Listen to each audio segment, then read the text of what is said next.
अच्छा हजरात में से कौन कौन है जो चाहता है कि मुझे अल्लाह पाक हरमैन शरीफ कबूलियत वाली बात नसीब फरमाए।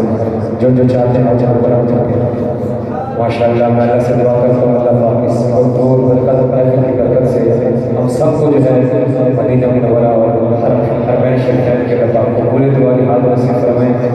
इसी के हवाले से जो है चंद अशआर आपके सामने पेश करना चाहता हूँ। शायर दो या शायर और जो जब मेरे शेर पहला ख़त्म हो और जो बंदा ये समझे शेर